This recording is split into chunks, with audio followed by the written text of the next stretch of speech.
Welcome back. I'm Shane, this is Relative Time, and today we're going to take a look at another watch I'm undoubtedly going to mispronounce. This is the Skagerrak from Nordberg Watches. Most of you have probably never heard of Nordberg Watches before. They're a newer but not quite new brand out of Sweden. And it's kind of interesting that it's made up of 4 watch enthusiasts from there. And this is actually not their first watch, but their second. Their first watch was released a few years ago, and it was an extremely limited release, like 50 watches in total. So I wouldn't say they're fully experienced, but they kind of know what they're doing. Now, a few months ago, they got in contact with me and kind of sent me this really rough sketch of what they were working on. As it seemed like it had some potential to be a great go-anywhere, do-anything kind of watch, I agreed to do a review.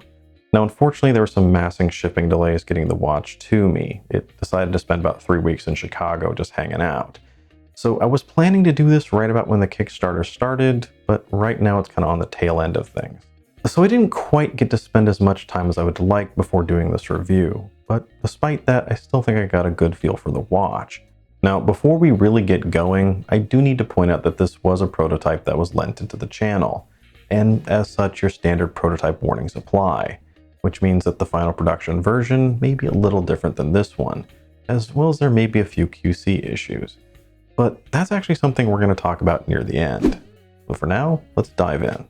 In terms of size, the Skagerrak is a modest 39mm wide with a lug-to-lug of 47.5. You're also looking at a total thickness of 12mm, and that is from the exhibition case back to the top of the flat sapphire crystal, as well as a lug width of 18mm, 100 meters of water resistance, and a total weight of about 150 grams with its bracelet.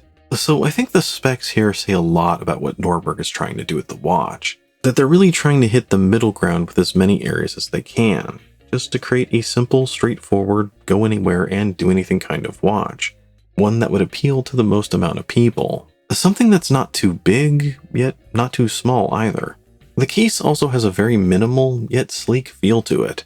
And in a lot of ways, it kind of reminds me of a slightly larger version of some of the older Seiko 5s or Orient TriStars.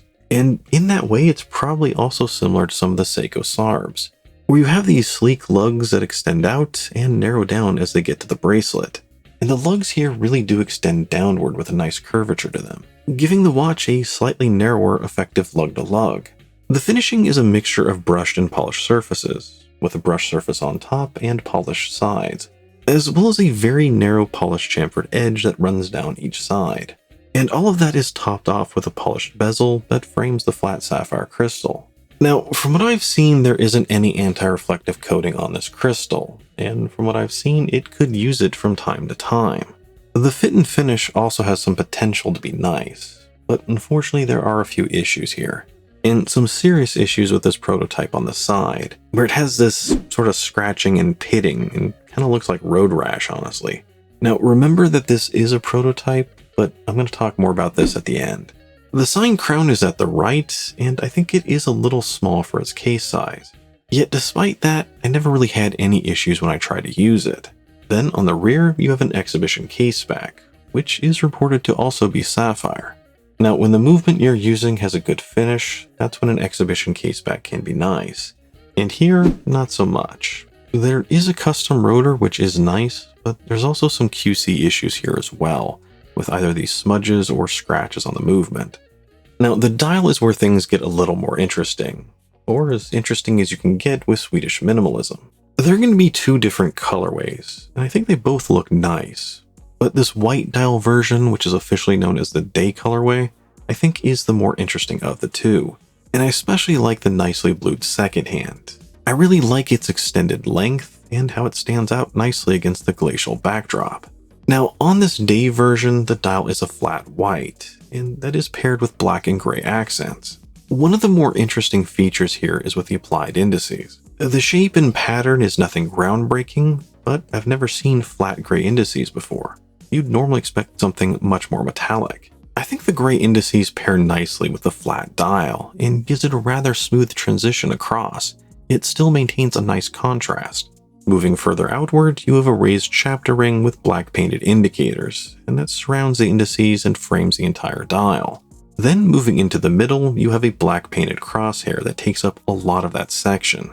And by itself, I think the crosshair would look out of place. but I think it somehow works with the massive amount of text on the dial. And there's no other way to put it. There's a lot of text here, and I think a lot of it isn't necessary. Yet having these walls of text line up with the crosshair somehow brings a bit of balance and symmetry to the overall dial design. Now, from a design perspective, I think they actually succeeded in making a very interesting clean dial. The only aspect I really don't like is the frame date at the 3. And the big thing there is I think the metallic framing is a mistake. The only other metallic and therefore reflective element on the dial are the bar-shaped hands. And those I think work nicely with the design, as the contrast of materials and light really draw your eyes right towards them.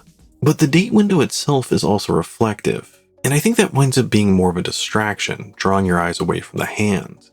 So I think a simple cutout or maybe a gray frame would have been better here. Other than that, I actually like where they're going with this. But just as with a few of the other elements on the watch, there are a few QC issues here, as there's some rather poor printing on the dial, as well as a bit of lint or something here under the crystal. Which leads us to the lume. Now technically it does have lume on its hands, but I think it's there more for decoration than anything else. As you can see here in my comparison test, just bam, it's gone in a second. So the lume here is pretty weak, and to the point that I don't think it's useful at all. Now, to be fair, a watch like this doesn't really need lume, but in my opinion, if you're including it, you might as well include it for real. No half-assing about it. Now, as for the movement, Nordberg decided to go with the time-tested and true Seiko NH35A, a true workhorse of the affordable watch. The only problem is that at a current Kickstarter price of about $380 US, this is kind of at the upper limit of what I'd consider to be an affordable watch. And for some, I'm pretty sure it's already over that. And I'd say that's potentially a problem. Now, we're going to get back to this, but first I do want to talk about the bracelet, which is also a potential problem. Now, on the wrist with the bracelet, the watch is pretty comfortable. It's an 18mm bracelet that then tapers down to 16 before the clasp. So I think it has a nice light yet balanced feel to it, while still having a good solid feel in the hand. The solid end links are pretty nice, and they have this really aggressive curvature to them, and that really adds to the sleek look, as well as giving it a slimmer, effective lug-to-lug. The links themselves are also nice. They have a simplified, straightforward design, yet feel well made. However, issue number 1, and I think this is a minor thing, is that it still uses pins, and at this price I think it should have screws. But the bigger issue here is with the clasp. And I think you can see that here, as it's very thin and flimsy and rather cheap filling stamped clasp. Plus, there are no micro adjusts or even half links to help you get a better fit. So when you're fitting it, what you get is what you get. Which winds up turning a pretty decent bracelet more into something you would expect from a Seiko 5 at half this price. So I think the clasp here particularly is something a lot of people are going to have issues with. Which leads us into talking about the two major problem areas associated with this watch, and the first of which is QC. Now, when I'm looking at a prototype and I notice a few minor QC issues, I think it's best to mention it to you guys watching, but not really hold it against the watch too much. Just because the process when you're building a prototype isn't necessarily indicative of the process in full production. And especially when it comes to finishing issues like this road rash thing on the side of the case, as you really don't know who had the watch or what they were doing with it beforehand. Although in this particular instance, the bracelet was still wrapped up, so I think I was the first person to see this. But moreover, there does come a point where there are so many issues that I think it becomes more of a red flag, and I think we may be at that point here. Now, beyond the finishing, there's also the poor printing on the dial, as well as some fibers or lint under the crystal. You also have whatever's going on here with the movement, as there's some sort of combination of smudges and scratches. The watch also arrived in a like-new condition with the bracelet still wrapped. Yet there was a lot of lint from the shipping box all over the case, and some of that is still on the underside. Then there were a couple of carbon smudges on the bracelet under the wrapping, and that I just easily wiped off. But after I was done sizing the bracelet, I noticed two of my fingers had a lot of black smudges from carbon that was stuck to the pins. Now, overall, I think there's a lot of promise with what they're doing here, but it just seems like whoever was putting this together was in a rush and just sort of haphazardly threw everything in it. Now, once again, this may not be indicative of the production version, but I think there's enough here to be a warning, and a warning to Nordberg as much as anyone else, as I think it's a reminder for them to really be on top of their manufacturing partner with QC. And if they don't already have someone, they need someone they really trust on the ground in China to check things out before these watches get shipped out. Because you really can't have this going to your customers, and especially at this price. I mean, a few of these issues and it's going to hurt your reputation. But all of these issues, it's going to kill your brand before it even begins. The second and probably bigger issue is value and price. Now, if you wanted to get one of these, it costs about $380 US on Kickstarter. And remember, that's early bird pricing on Kickstarter. I think they're listing full retail at almost $700. There are a few external reasons I can see for this. One of which is that they are including free international shipping. And with every watch, they are donating to the Swedish Society for Nature Conservation. And there may be some extra import-export fees as well as just cost of doing business in Sweden. But I think the biggest issue is that they're also limiting this release to, I think, about a total of 250 watches. And that could increase the overall manufacturing cost per watch. Although the thing is, all those external issues don't really add value to the watch, and that's specifically what I'm looking at here. Now, at $380, this is on the upper limit for where I like to see a watch with a Seiko NH35A. That doesn't mean you can't sell it, or even sell it for more than that.